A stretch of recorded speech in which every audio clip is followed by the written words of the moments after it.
오늘 말씀의 제목은 하나님께서 십계명을 주신 이유가 되겠습니다. 십계명을 주신 이유. 하지만 이제 십계명에 대한 내용보다는 출애굽기 20장 6절을 중심으로 보겠습니다. 하나님께서는 구원받은 백성이 세상 속에 섞여 살지만은 다르게 살기를 원하셔요. 다르게 살기를. 왕따로 사는 게 아니라 세상을 변화시킬 소금으로 세상의 깜깜한 밤에 필요한 등대처럼 등대 역할로 빛으로 살기를 원하고 있습니다. 그래서 그렇게 살기 위해서는 하나님이 주신 계명을 우리가 알아야 되고 지키려고 해야 하는 것이죠. 그래서 대표적인 십계명을 하나님은 우리에게 주셨고 그것을 지킴을 통하여 세상에 선한 영향력을 주면서 살라고 하시는 것이죠. 6절 말씀 봅니다. 계명을 지키는 자에게는 몇 대까지? 1000대까지 이어지는 복을 주시겠다 약속하는 게 와. 한 대가 원래 몇 대입니까? 100년 정도를 기준합니다. 근데 이제 조금 시대가 지나면 한 대를 30년으로 기준을 잡고요. 30년 잡았다 해도 1000대면 엄청나죠.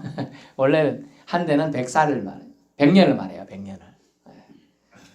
100년 곱하기 1000대면 1000 다음이 만 다음엔 10만? 진짜 많아. 제가 산수가 약해요. 지금 많은 년을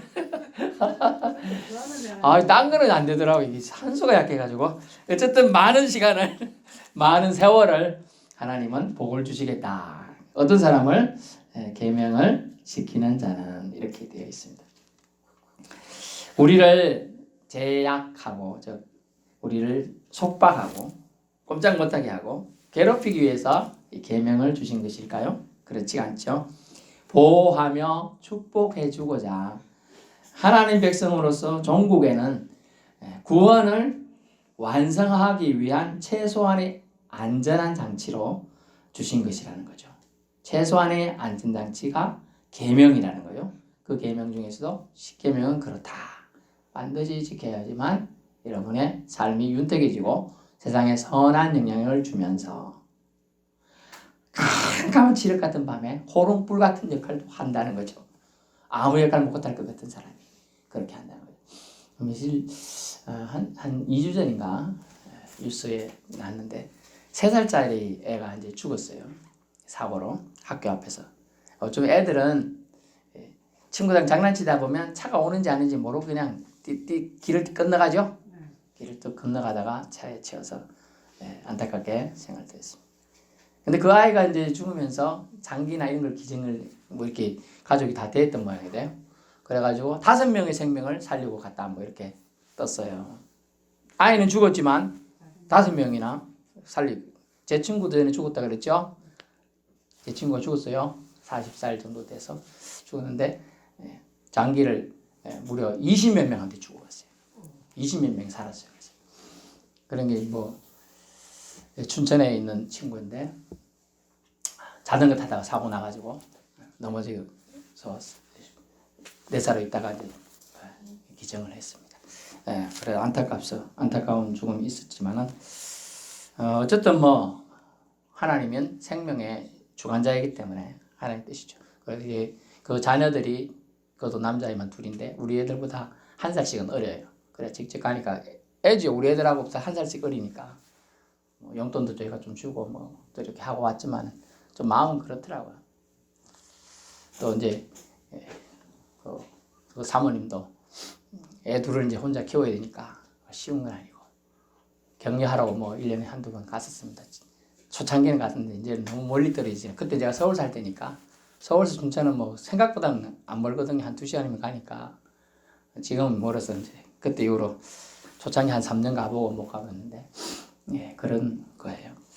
생명은 어쩔 수 없습니다. 최소한 안전장치가 필요해요. 그 자전거 타면 최소한 안전장치는 뭐냐? 헬멧을 써야 되죠. 헬멧을 안 쓴 게 문제지. 뭐 동네 가니까 자기 아들하고 자전거 타고 가는데 아들들은 말짱한데 아빠가 이렇게 불려고 사고 나가지고 아빠가 죽은 거예요. 자전거 넘어져가지고. 아이들도 충격이 크겠죠. 아빠가 앞에 넘지고 사고 나는데 괜찮을 줄 알았지만 그래 됐으니까. 근데 잘 컸더라고요. 잘 커서 대학 다 지금 다 갔고. 근데 최소한 안전장치. 기독교인이 하나님 믿는 사람의 최소한 안전장치 뭐라고요? 계명을 지키는 거예요. 그것이 그걸 지킬 때 우리가 하나님이 사람임을 세상 사람들이 안다는 거예요. 밖에서는 이리 손가락질 하는데 실제로 안에는 그래서 세상 안 믿는 사람들은 우리 예수 믿는 사람을 첫째, envy, 부러워해. 두 번째, 무서워해. 세상 믿는 사람들. 처음에 우리 욕해. 목사 새끼가 이래 욕을 해. 기분 나쁘면 그래 욕하더라고요. 다 들려 저한테도. 예. 그러지만 그 뒷면에는 무서워하는 마음도 있어요. 그래도 하나님 믿는 사람인데 잘못 건드렸다가는 잘못했다가는 막 옛날 그런 생각이 있잖아요. 무당한테 잘못 빗다가는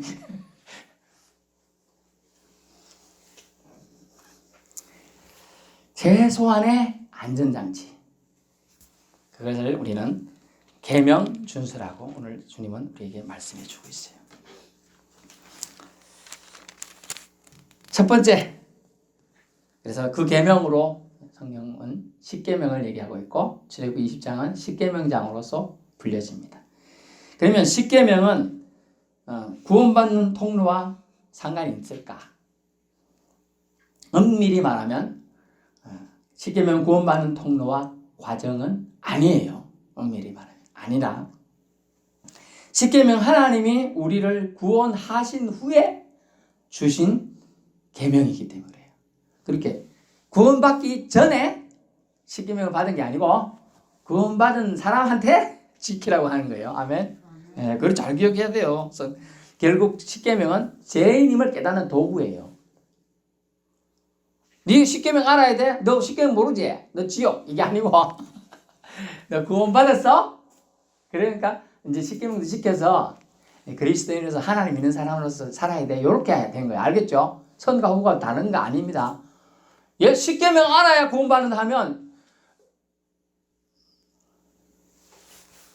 지능이 한 50, 60 되면 5살, 6살 정도 지능이에요. 5살, 6살. 그죠? 그런 애들 다 못 외우겠죠, 십계명. 모르겠죠? 이해를 못 할 수 있잖아요. 그럼 다 지옥 가게? 안 그러게 맞잖아요, 그죠? 여러분에게 어려운 얘기 한 개 던질까요? 애기가 뱃속에 있다가 죽었어. 그럼 얘는 지옥 가요? 우주 알아요. 지옥 가는지 안 가는지 누가 결정해? 하나님 결정하는 거야. 그걸 뭘 하는 거야. 근데 이 논란이 된 옛날에 논란이 뭐야? 유아세례라는 게 있어요. 애기들이 태어나면 우리 애들도 이제 유아세례를 받았지만 1살이나 뭐 이렇게 2살 되기 전에 세례를 받습니다. 유아세례. 김근사님 몰라요? 알죠? 그 유아세례. 그 애가 뭘 알아요? 말도 못 하는데. 깔배가.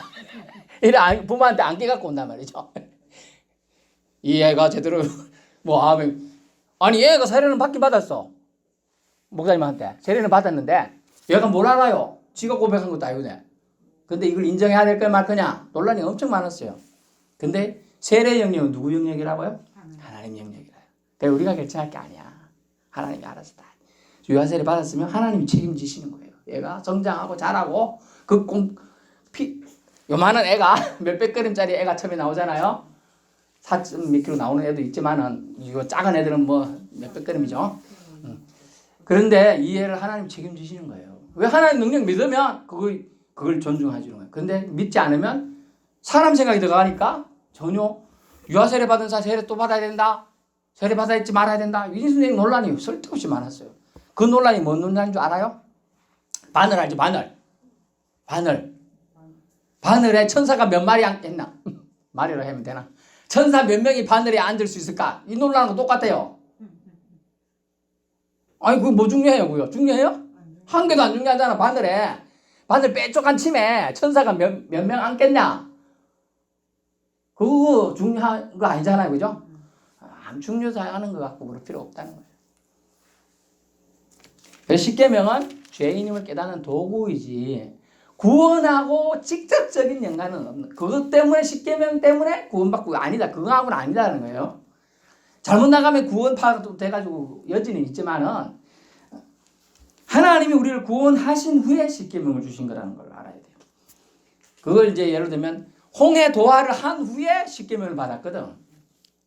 홍해를 건너기 전에 받은 게 아니고요. 건넌 후에 예를 들면 홍해 건넜다는 뜻은 뭐냐면 물세례를 다 받았다는 뜻이라. 그 안에 원래 물에 갇혀 죽어야 되는데 홍해를 건넜다는 홍해가 바다가 쫙 갈라져.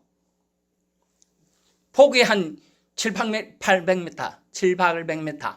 길이가 2, 3km. 거기 갈라진 거야, 땅에. 그리고 강은 위에서 내려오잖아요. 그럼 위에서 서면 밑에는 물이 없잖아요. 바다는 밑에도 물이 있죠. 바다는 밑에도 물이 있어요.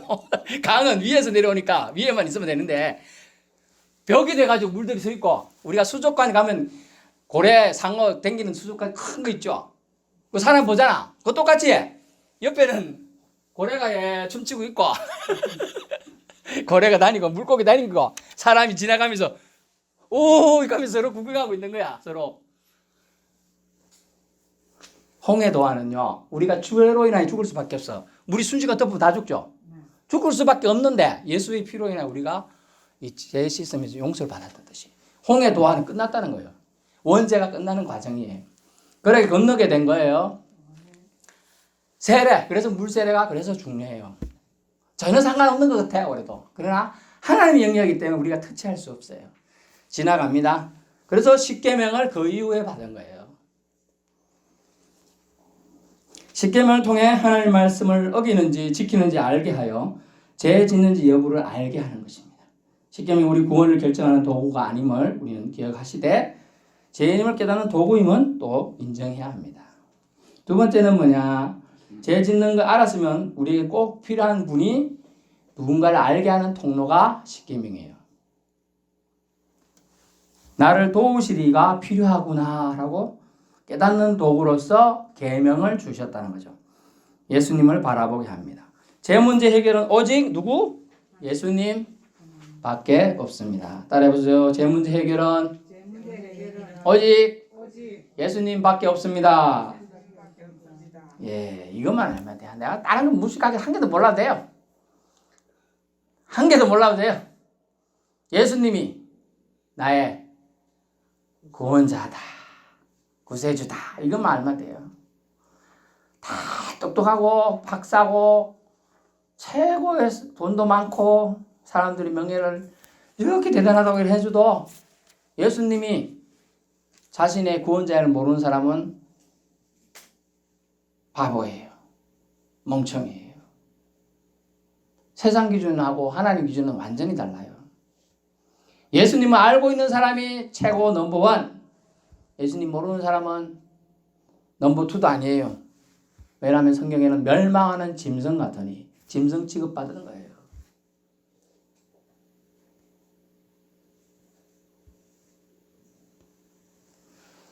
여러분을 사람으로서 하나님이 여러분의 코에 생명을 불어넣으시고 사람으로 인정한 사람으로 존중받기 위해서는 사람이 되어야 되겠죠. 사람이 되는 길은 루아 생명 그 코에 호흡이 있어야 돼. 그 코에 호흡을 주장하신 예수님을 알아야 된다는 겁니다. 아멘. 예수님을 믿어야 돼요. 그래야 여러분이 그 코에 호흡이 헛된 호흡이 아니라는 거예요. 악취가 나는 그 냄새가 아니어야 되는 거예요. 우리에게 꼭 필요한 분, 우리 모든 문제 해결자 예수님임을 알고 믿어야 합니다. 그리고 바라보아야 합니다. 로마서 3장 23절 모든 사람이 죄를 범하였음에 하나님의 영광에 이르지 못하더니라고 했습니다. 모든 사람이니까 저와 여러분도 포함이죠. 저와 여러분도 모두 죄인임을 말하고 있습니다. 그래서 죄인임을 깨닫는 자는 자신의 무능과 나약함과 한계를 인식합니다. 자신의 힘으로 자신을 죄에서 해방시켜 자유케 할 방법이 없다는 것도 알게 돼요. 그런 이런 사람은 겸손할 수밖에 없어요. 내가 내 힘으로 나올 수 없구나. 수렁 속에서 빠져나올 수 없구나. 깊이가 10m 되는 구덩이에서 내가 혼자 나올 수 없구나.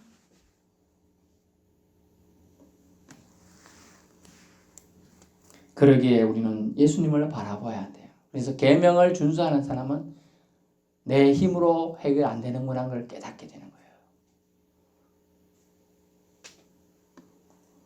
세 번째는 계명은, 십계명은 하나님의 사랑을 알려줍니다. 하나님에 대해 알게 합니다.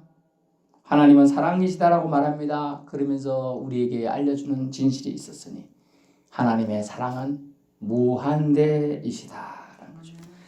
하나님의 사랑 것이 바로 복 받는 길인데, 심지어 오늘 본문에는 천대까지 복을 받으리라 했습니다. 아멘. 아유, 우리는 100살 살기도 버거운데 1000대니까 1000대, 100개가 1000개 더, 결국 무한한 은혜를 주시겠다는 뜻입니다. 은혜는 뭐라고 했어요? 선물이라고 그랬죠. 공짜로 받는 거예요. 여러분이 노력해서 받는 거는 대가죠. 대가가 아니고, 싹시 아니고 영생, 선물을 받는다는 겁니다. 하나님의 사랑은 펀해도 계속 샘솟는 우물과 같습니다. 만만의 강물이며 셀 수 없는 은하계보다 더 넓고 더 크고 더 깊습니다. 그 사랑 청량할 수 없기에 천대라는 표현을 오늘 사용해 기록해 주고 있습니다. 20장 6절, 나를 사랑하고 내 계명을 지키는 자에게는. 여러분이 누구를 사랑한다고 생각하세요? 여러분이 자식을 사랑합니까? 그러면 자식이 엄마가 염려돼서 엄마 일 좀 조금 해 이러면 그걸 지켜야 돼요. 근데 나는 내가 내 몸을 잘 알아. 뭘 잘 알아요? 저도 잘한다고 아들하고 농구하다가 쓰러 죽을 뻔했어요. 숨 못 쉬서.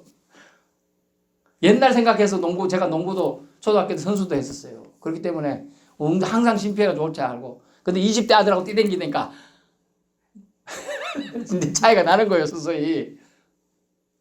걔는 이제 갔다 하더니 뭐 할 거 다 하고 놀아요. 안 피곤하냐? 괜찮은데. 아빠는 힘들고, 아이고 다리도 지가 날아가고 이런 나는 아빠 이제 아저씨야, 아저씨. 저는 아저씨라고 말하는 아들. 그렇게 자세히 보게 되니까 거울 보고 제가 충격받았죠. 할아버지가 거울 속에. 여러분도 그래요. 여러분 마음속은 지금 30대, 20대잖아요. 그렇죠? 근데 그렇지가 않다는 거죠. 그래서 나를 사랑하고 내 계명을 지키는 자. 하나님을 여러분이 사랑합니까? 그런다면 하나님의 계명을 지켜야 될 줄로 압니다. 그러면 하나님 덤으로 천대까지 은혜를 베풀어 주신다는 약속을 하신 거죠. 하나님을 사랑합시다. 그게 여러분의 구원을 완성할 유일한 길이에요. 주 예수를 믿어라 그리하면 너와 내 집이 구원을 받으리라. 이거는 구원의 길로 초대가 된 거예요. 구원의 완성은 아직 아니에요. 완성은 예수님이 재림주로 오셨을 때 구원이 완성이 되고 우리에게 영생이 주어지는 것이에요. 우리가 어디로 갈지가 정해지는 것이기 때문에 완성이 그때가 되는 겁니다. 십계명을 통해 인생의 주인을 바로 알고 계명을 통해 하나님의 우리의 해답임을, 예수님이 해답자이심을, 예수님이 모든 방법의 모든 문제의 길임을 알려준다는 거죠. 그럼 우리는 인생길의 좌표에서 방황하지 말고 이정표요 등대인 예수님을 바라보며 나아가야 될 줄 압니다. 여러 성도분 잘 되라고 주신 말씀이에요. 못 되라고 주신 말씀 아니에요. 잘 되라고 하신. 부모가 왜 자식에게 자꾸 잔소리 합니까? 잘 되라고. 잘 되라고 하는 거예요. 그래도 아유 알아서 내가 할게, 알아서 할게 이래요. 우리 아들들도. 내가 알아서 한다니까. 세 번만 말하면 그만 좀 말해. 귀에 낙지가 않겠어. 성경도 계속 그래 써놨어요. 내가 너를 사랑한다. 내가 너를 사랑하니까 이런 말을 하는 거야. 제발 내 말 좀 들어. 이렇게 말하는데 우리 성경 두 번 읽다가 아이고 또 그 말이네. 또 그 말이라. 안 읽어요. 본문 잘 새겨보세요. 집에 가서 새겨보세요. 마음판에 새겨보세요. 나를 사랑하고 내 계명을 지키는 자에게는 천대까지 은혜를 베푸느니라. 아멘. 하나님이 사랑해야 여러분에게 주신 복이 아름답게 풍성하게 열매를 맺는다는 겁니다. 하나님 복을 주시려고 기다리고 있어요. 여러분이 하나님을 사랑하면 다 이것이 열매로 여러분에게 와닿을 줄로 압니다. 기도하겠습니다.